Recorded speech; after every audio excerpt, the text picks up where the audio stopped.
coffee, I've got phones, I've got this crazy idea. Let's do the mailbag. What's up, everybody? It's Noah from PhoneDog.com. Welcome to the mailbag for September 19th, 2008. Happy Friday to everybody, or happy whatever day you might be watching this on.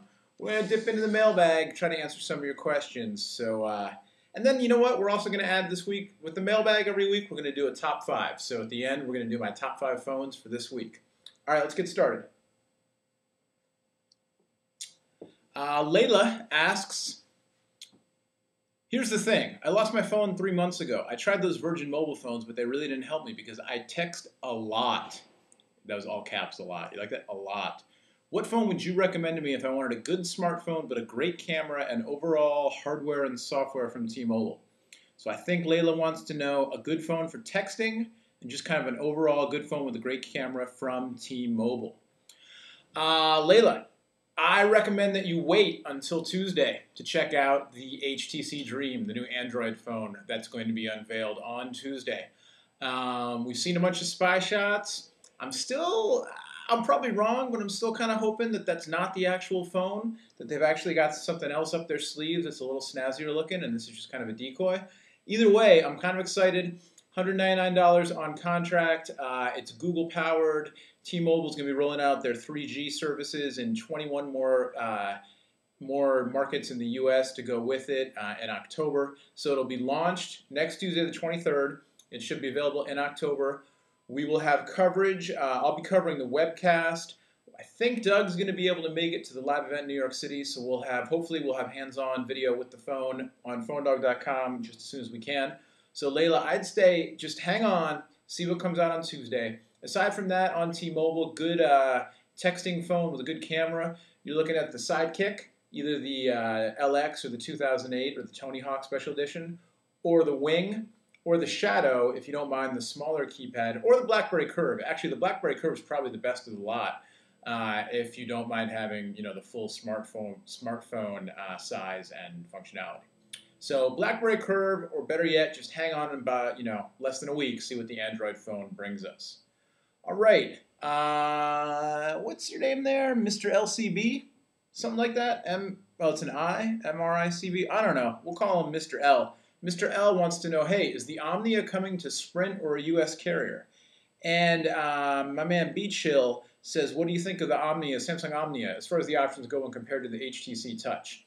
All right, so this is what we're talking about, the Samsung Omnia. It's a smartphone. This is an unlocked GSM version, Windows Mobile. It's got a 5-megapixel camera on the back with a flash autofocus. It runs Windows Mobile. It's got a little optical mouse thing at the bottom and a touchscreen. There's a full video you can check out if you want to see more on the Omnia on our PhoneDog channel. But basically, here's what I can tell you. It looks like the Omnia will be coming to the U.S. on AT&T, and it will be called the Mirage. Ooh. The Mirage i907 looks like it's headed to AT&T sometime in October of this year. As far as the comparison goes with one of the HTC phones, I would say personally, I've got the HTC Touch Diamond for Sprint right here. And you can see there's a video, an unboxing of this one. I'm working on a full review. You can also see videos of the HTC Touch Pro in action from CTIA. And then the HTC Touch HD was just announced. It's not shipping yet. It won't be shipping in America for a while now, but we're going to see if we can get one anyway. I would say the HTC phones have an edge on the Omnia. The Touch Flow 3D is great. The Touch Pro has a slide-out keyboard, which is great. These are, obviously they're smaller than the Omnia. The touchscreens are smaller, but if you don't mind that, I'm a fan of the HTCs, I got to say. I love Samsung phones in general, but I was looking for a little more from the TouchWiz interface. Hopefully by the time it gets to the U.S. carriers, the Mirage and AT&T, and it looks like we might see the T919 on T-Mobile. Hopefully they'll do a little more with that. So that's where I'm at with those. Thanks for the messages. All right, let's move on. James wants to know, hey, you seem to know a lot about phone quality and user friendliness. I was wondering which phone I should get. It's down to either the NV2 or the BlackBerry Curve. I'm wondering which one is better for sound quality and texting quality and overall performance. I'm not really interested in web browsing or music. Well, I would say for For sound quality, texting quality, and overall performance, honestly, they're both solid phones. It depends on what carrier you get them on. The NV2 is only on Verizon. The Curve is on a bunch of different carriers. If you're looking at them both on Verizon, I've tested them both. I had great results with both. You know, for texting quality and overall performance, really, you just have to try them out and see. If you're not going to do a lot of email, if you're mostly going to do texting, I might go with the NV2 because I think you can get away with a messaging plan and not have to pay for a full data plan. Data plan gets you web browsing also, and you need a data plan for the Curve. I don't think you need a data plan for NV2, just a messaging phone. So you might want to go, messaging plan. You might want to go with NV2 on that one. Otherwise, try them out. They're different form factors. See which keyboard you like. I like them both. I would personally get the Curve because it has a headphone jack. I listen to music a lot. But James, you said you don't. So there you go. All right. Hunka. We'll call you Hunka. Your full name's longer. I don't like to say people's full names because I don't want you to get spammed or harassed or whatever. And, you know, I'm not asking for consent to read these on air, that kind of thing. So we'll call you Hunka. I heard from one of my friends that works for Verizon that they will have the Touch Diamond soon. Do you have any idea when? Yeah, I was just actually talking about this with one of the guys from Mobile Crunch. And possibly October. I've been hearing a 30-day Sprint exclusive for the Touch Diamond. They just launched it, so that would be right around a month from now, a little less, which would put us somewhere in mid-October for Verizon. It does look like they're going to have it. There's a possibility it's going to be in the new ice white color. I did a blog post with pictures on phonedog.com. You can check that out from today, Friday the 19th, and see that. So, yes, they will have it on Verizon probably in a little less than a month. Thanks, Hunka. Ideen says, hey Noah, I'm a teenager and I'm going to be getting my first phone soon. I'm stuck on AT&T because of my parents. Stuck? Ideen, I have a feeling your parents pay your phone bill, all right? So, you know, be nice. But I know what you're saying.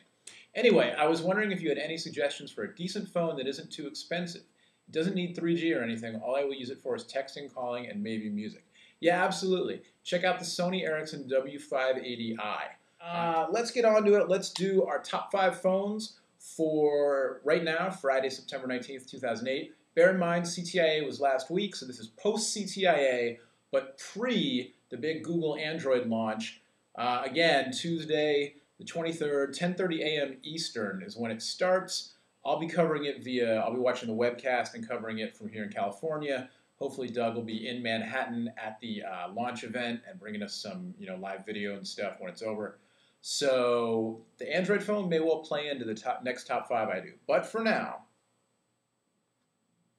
number 5. Number 5 is actually a tie. I know it's kind of lame, but it's a tie between the LG Dare for Verizon and the LG Lotus for Sprint, which was just announced at CTIA.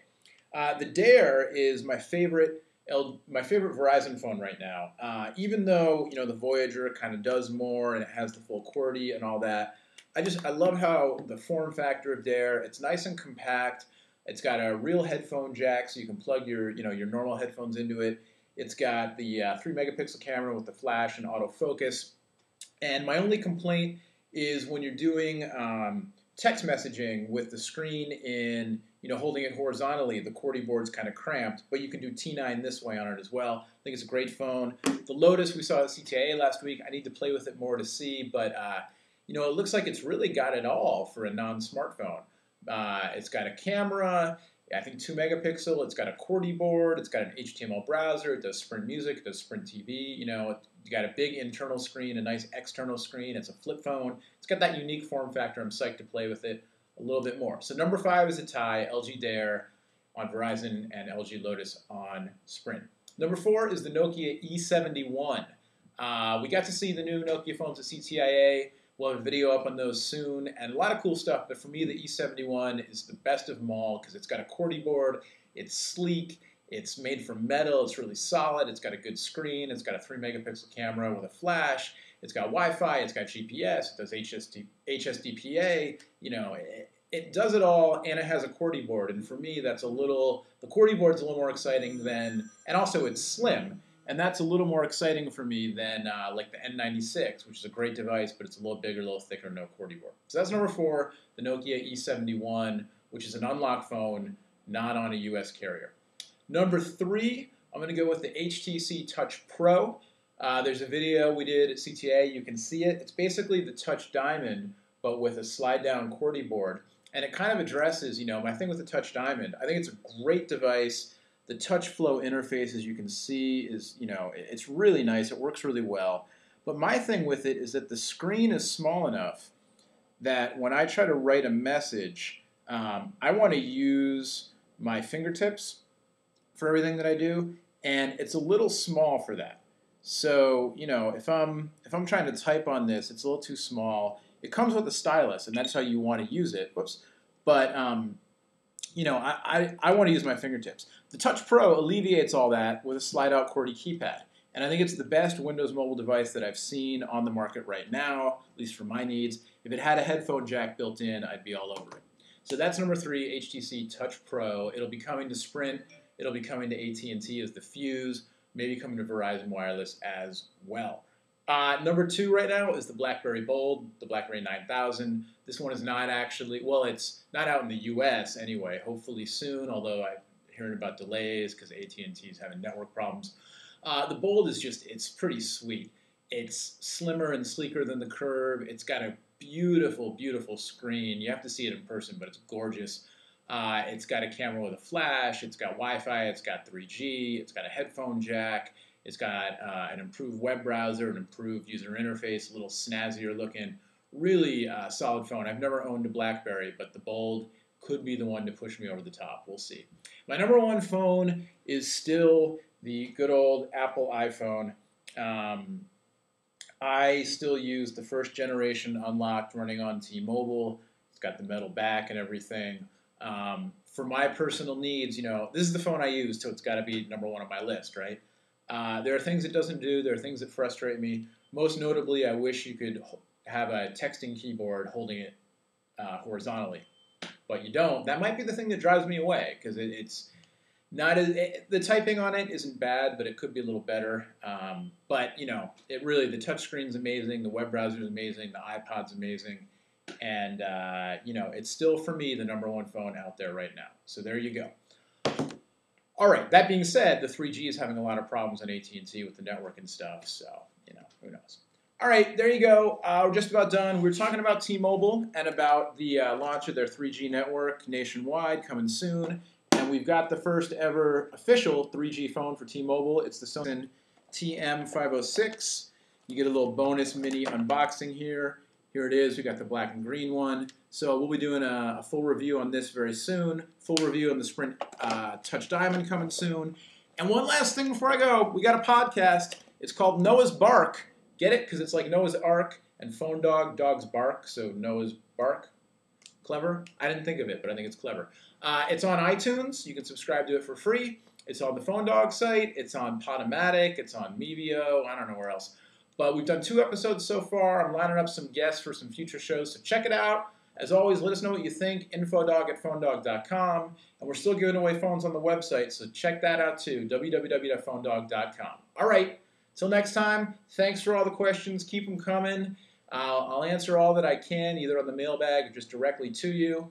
And we appreciate you watching and reading. That keeps us in business. So there you go. I'm Noah from phonedog.com. We'll see you later. Have a great week.